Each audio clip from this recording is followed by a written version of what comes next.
Watch this.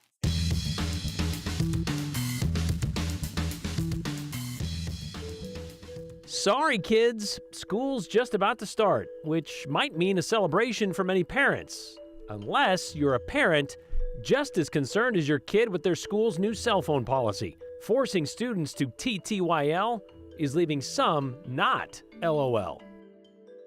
They say the world comes together for the Olympics, and this year's broadcast ratings show they certainly did. The memories will last long after the Olympic flame is extinguished, even for Idahoans. Speaking of flames and games, there was a match made on a pickleball court, but maybe not the kind you might think. Finally, something about pickleball that's not a complaint about the noise. Well, we are now down to days before the 2024-2025 school year begins for Idaho public school students. And in several of those districts around the state, there will be some new policies students will have to get used to following. A big one, probably one of your student has groaned already about, what they're supposed to do with their cell phones. In an effort to decrease distractions in the classroom and increase social interactions, a few schools are not letting students have their devices on or even on their person during the school day. Blaine County implemented this policy last school year, and the Boise School District, well, they have a cell phone and social media access on their agenda for tonight's meeting. So we'll see what happens with that. But their school year starts Wednesday. So does West Ada. So does Valley View. Twin Falls, they start on Monday. All three of those school districts have adopted already new policies when it comes to cell phones. So Aspen Shumpert is here to break down why are they doing this now and what those policies might look like. Aspen? Yes, Brian, and these are district-wide bans. So prior to this, we've seen individual schools that were regulating cell phones, but now we're seeing this as a district-wide whole. West Ada, Valley View, and Twin Falls school districts will see changes with cell phones on Wednesday, and each of these school district policies looks slightly different. Valley View's policy says personal devices cannot be used at all during the school day, even at lunch or on breaks. High school and middle school students need to either keep them in their locker the entire day or in their car. Elementary students are allowed to keep them in their backpacks. And Twin Falls policy is similar, banning cell phone use during the day. For all Twin Falls students, personal devices can be in their backpack. They are only allowing high school students to use their personal devices during lunch. West Ada is taking a different approach and just banning cell phone use during class time. Students will need to either keep the devices in their locker or in a designated bin in their classroom. The push for this policy from West Ada schools was to limit distractions in the classroom. Our primary obligation is a distraction-free environment for our kids, and cell phones are the ultimate distraction. So removing it from the instructional environment so that our teachers can focus on teaching our kids and keep us at the top of reading and at the top of math, it's where we want to be. A cell phone policy is something that Emmett School District is considering. They haven't passed anything yet, but had discussions about cell phones over the summer. In a July 15th board meeting, board member Terry Jones was in support of eliminating phones, similar to West Ada's reasoning, to decrease the amount spent on personal devices and allow more time for students to focus on schoolwork or activities. But one of Jones's fellow board members argues the benefit of having a phone for emergencies. I think contrary. And it's not like we haven't had a bomb threat in or some sort of active shooter threat in our district. We have. As a parent, I want to know my kids are okay. Buck says he wants to be able to talk to his kids in a stressful situation like that. Boise schools sent a letter out to staff and families today about social media use during school. The email says students would only be able to access YouTube and LinkedIn on their district-owned devices. Brian, we don't know at this time what this means for personal devices and if there's going to be any bans there. But like you mentioned, they are discussing this at tonight's board meeting, so we should learn more. And by their agenda, it says just reports and recommendations. Right. So I'm not sure if that's going to mean a decision coming across school or district-wide when it comes to that either. So we'll have to see how that goes.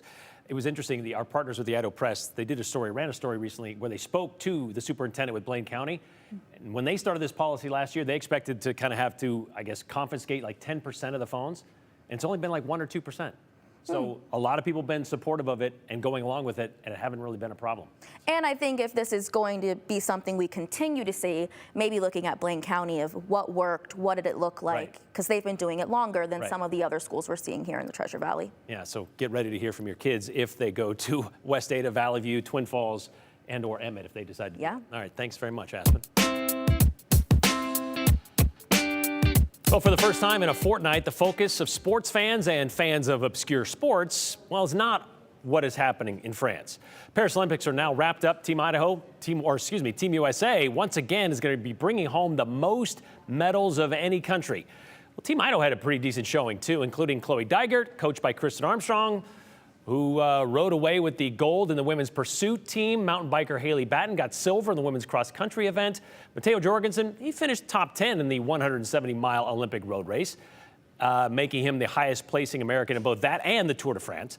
Congrats to all of Team Idaho and the Idaho-adjacent athletes that competed that we've been covering for the last 2 weeks. Maybe you saw Team Idaho compete as one of the 32.2 million viewers a day on NBC, USA, and Peacock, a 76% jump over the Summer Games in Tokyo 3 years ago, and likely the most watched ever. We're waiting for official numbers to come in for that. A good percentage of those who watched, though, seem to be Idahoans, as Joe Paris found out on his 5,000-meter speed walk down to Boise, downtown Boise, that is.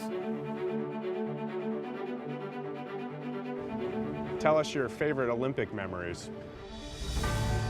I thought it was just cool how it brought everybody in the country together. Like there was a common talking point, focal point. You know, it's kind of like back in the 70s when there were like 3 channels. Everybody was kind of in tune talking. So it's just kind of a cool community, like something to talk about. I love Sha'Carri Richardson's finish in the relay, especially when she looked like, yeah, I got this. Just keep watching. So I posted it on my Facebook page and I put under the title, the last shall be first. Women's sports in general have been taken more seriously, like more recently. I mean, with the women's soccer team kind of having more popularity just like on the global stage in general. So I think women's sports are like having their moment now where people are like taking women seriously. Like women are badass. Like women know how to do sports. Women do things at an incredibly high level, I think at the same level of men. So it's time that they like are on the same stage.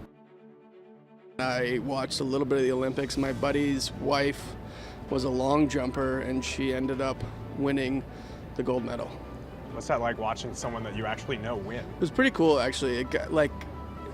I don't know her as well as I know him, but like it kind of gave me goosebumps watching like how much it meant to them and how cool it was. So I can't even imagine what it's like. He's actually a Paralympian, so he's gonna be there in 2 weeks. Djokovic winning in tennis. It's a long time coming, well-deserved, and he is the greatest of all time. And he got to play some of his old rivals too, which And was fun. he did, yeah. It was so neat. I was fortunate enough to actually be in Europe during the Olympics. I didn't get to go, but it was really interesting to see other countries' perspective.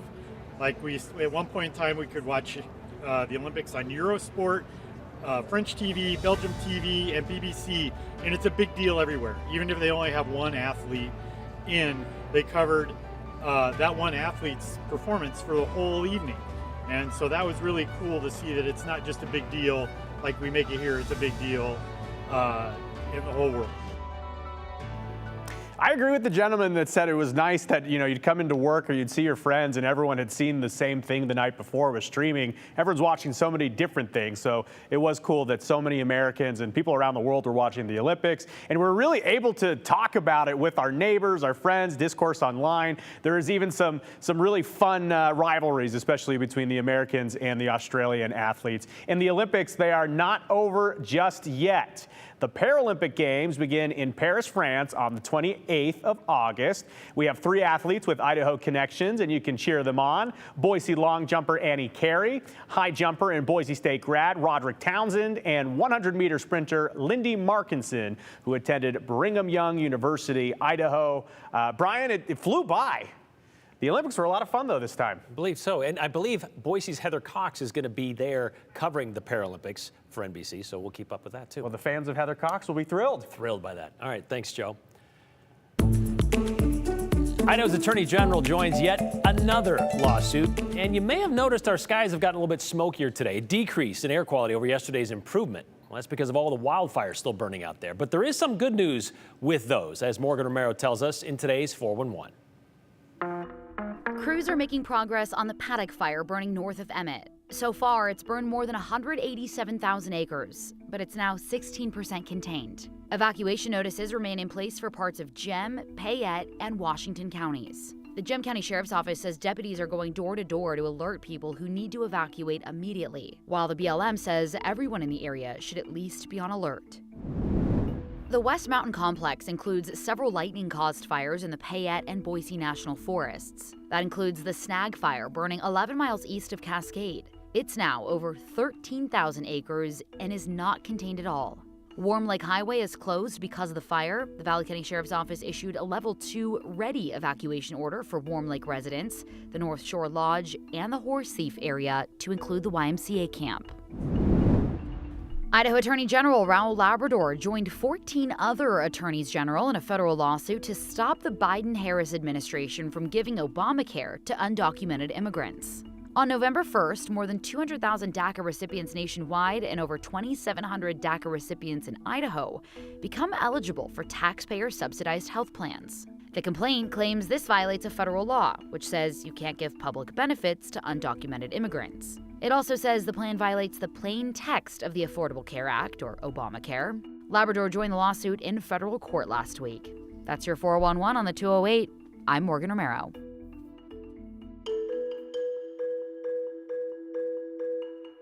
A pickleball court in Meridian is serving up more than just the hollow thwack of a plastic ball. A local love story that comes together at the holy altar, sort of.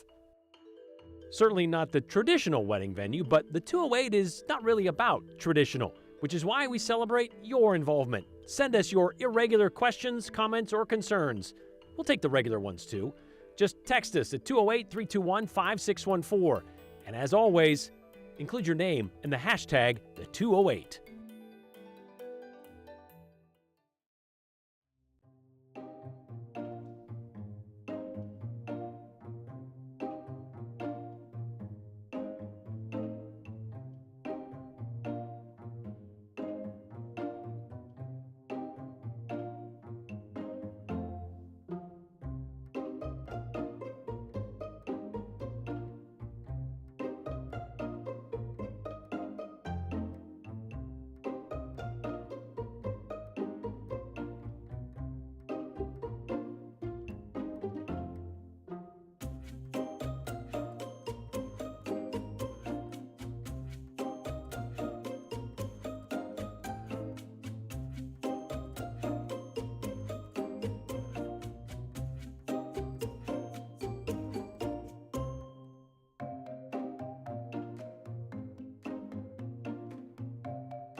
You know, people like to describe pickleball as, well, it's just like tennis, only on a smaller court. Except pickleball is played with a paddle, a plastic ball, an underhand serve, and the scoring is completely different. For example, there's no love. Well, except for one Meridian couple, there certainly is. Jean and John are regulars at Meridian Home Court who were lobbed together by fate. A recent back injury has John sitting on the bench for the time being when it comes to playing, but that has not slowed him down when it comes to pursuing. Hunter Funk found out it was John's approach shot, a legendary kiss that changed the game for this couple. In pickleball, finding a good partner on the court is the key to success. And for Jean and John, is he a nice guy or is he a nice guy? It was a match on the court and off. Our first date, he asked me out to lunch, and my granddaughter was with me playing pickleball, so he took us both out for lunch. Pickleball is where it started, and while John didn't want to get married, after a first kiss, it was electrifying. match point, John didn't take his eye off the ball. He kissed me as I was walking him out to his truck, and then when he got in the truck, we kissed again. And he really liked it, so he got out of his truck and came into my house. It was really nice. You could say he scored, locking in the win at a pickleball game 1 week later. She said, "You betcha." I said, yes. Now, it's time to celebrate. We wanted it to be fun and light and not stressful for anybody. Just have fun. And that's exactly what we did. And it was only $25. The ceremony at the same courts where their love was first served up. I mean, they practically live here, and we all know each other, so we're like family. Why wouldn't you? Their good friend and competitor in pickleball handcrafted the bouquet. We made it a big deal. It's a big deal. D-I-L-L. She also made a restaurant gift card bundle, keeping the couple out of the kitchen.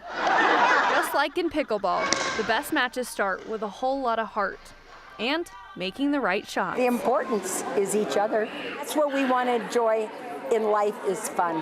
Have fun. Whatever length of time we have left together, we're going to have fun. We're going to do all sorts of things, aren't we, honey? I think so. Okay, well, so after some cake, the couple went to celebrate with dinner, and they say as soon as John's back to feeling better, they will be back to playing the game they love. John's into this, right? I mean, Yes. he really wants this. Yes, Okay. you know, I know you couldn't really tell in that one, but he does. He's kind of a sarcastic guy. Nice. Yeah. Okay, so, and it looked like a lot of people were there. Yes, obviously friends and family were there, but a ton of people who have either played pickleball with them or even just the people who were in the area Happened saw to be there, things that are, they did like a pickleball arch. Oh, nice. Yeah, so. With the paddles. Yeah. I went to play pickleball and a wedding broke out. That's Yeah, amazing. I know. All right, What a thanks, day. Hunter. Oh, well, that's not the only odd coupling we've covered over the years. Odd as in notable occasions of nuptials and coincidentally the reason two people got together. 20 years ago this month, we crashed a wedding in a kind of weird spot. Walmart.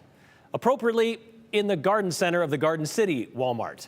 Back in 2004, store number 2861 had only been open a couple of years, but they just knew, this couple knew it was the perfect place for the perfect match of marriage and what was then a 24-hour supermarket.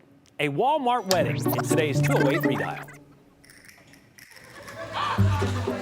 It's the wedding day they had always wanted. We just wanted a simple, short wedding with our families and friends. Pat Bird and Bill Hughes spend so much time at their favorite store. Every day. We come here, we're here every day. We don't miss a day. Pretty much in here every single day. They figured the best place to find wedded bliss was right next to the wheelbarrows at Walmart. A wedding at Walmart. That's right. Yeah, I think it's great. Only in Idaho. Now, what do I do when she comes? You see, Bill and Pat are not your ordinary Walmart customers. Do we hold hands? Oh, okay. Because they're here more than most employees. Every day. Sometimes we'll say 5 and 6 hours. Who gives this woman to be married to this man? The friends and family of Walmart. There was never a question of where it would be. Had to be Walmart. There was one question that had to be answered by Jeff. I'm the store manager. And Bill's best man. I went to Jeff and I told Jeff, I said, we'd like to get married. And he said, are you kidding? In 7 years, I haven't had that request now. In fact, Bill and Pat are the first customers ever to hold a wedding in a Walmart. It's a wedding at Walmart. Yes, isn't that awesome? It's a gathering in the garden center. Everybody's invited. Surrounded by price checkers, Pete Moss, Repeat after me. and the paging system. Take me, Pat. To be my wedded wife. Be my wedded wife. Bill, you may kiss your bride. Come here, honey.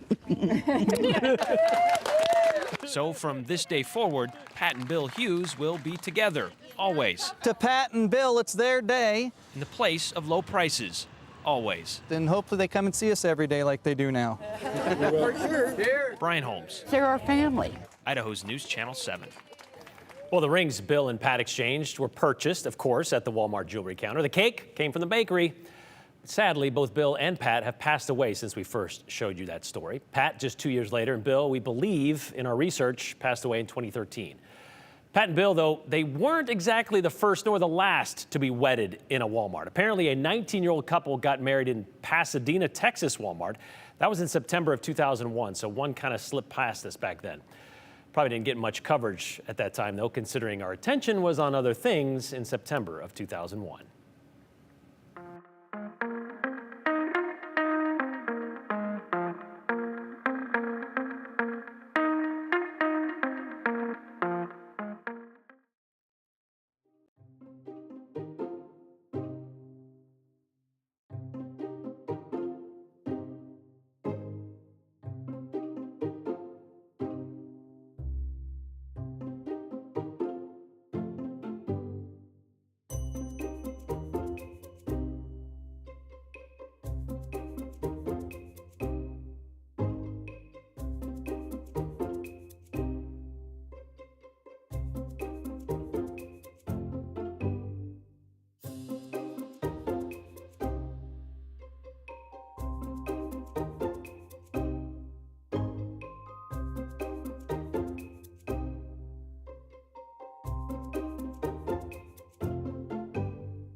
Well, we're starting off here talking about the air quality. Of course, that's the big deal at this particular point, probably for a lot of us. And we know that it wasn't bad the last couple of days, at least for Boise, Caldwell, Ontario.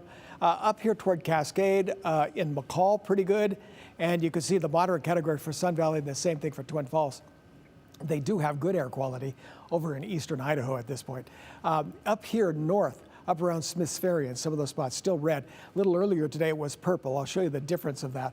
So the purple was in the very unhealthful category, but it has come down a little, but it's still in the unhealthful category, unhealthful category there in red. You can see most yellow around most valley locations at the present time. Now, just showing you up here, this is Tamarack Summit, so we're near Donnelly here, and you can see the fires off into the distance. Yeah, just to the south there of the ski resort. So the reason for all of that smoke is pooling in some of those mountain locations. Temperature-wise, so far it's been 94 for Boise today, 97 for Ontario, Mountain Home with 94, and 91 degrees for Twin Falls. Well, I've been talking about these temperatures coming down. Well, here it is. Here it is, the next 4 days. Tomorrow's temperature could be even as low as 86, 87. That's for tomorrow, because thunderstorms in some of the mountains. We'll see what that does. There could be some lightning, some gusty winds, that's bad, but there's also the possibility of rain. We're heading into shorter days as we move into the month of August and September. Hopefully that'll help out firefighters as some of these temperatures come down and the need for some of the rain. Now, you notice after that, temperatures do come back up just a bit as we get toward next weekend and next week.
All right, before we get to your comments, I got to get this out there because I dug up some bad information on that story about the Walmart wedding. Apparently, Vicky called us and said that Bill is still alive and doing great. She just wanted people to know that he is still alive, doing great. Didn't want his friends to find out that he was not doing so great, but he is still alive. So that's good news, and we'll correct that. Thank you very much, Vicky, for letting us know about that. And I'll give you a call in just a bit. Larry also says, but when it comes to cell phones, finally some good news regarding Idaho schools. Restrictions on cell phone use.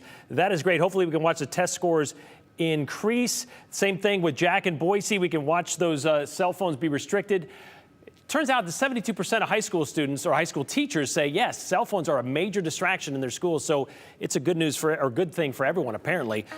Poor guy found himself in the biggest pickle of all. Can't even run. When will do that to you, big fella, said Chad in Parma with regard to the pickleball wedding.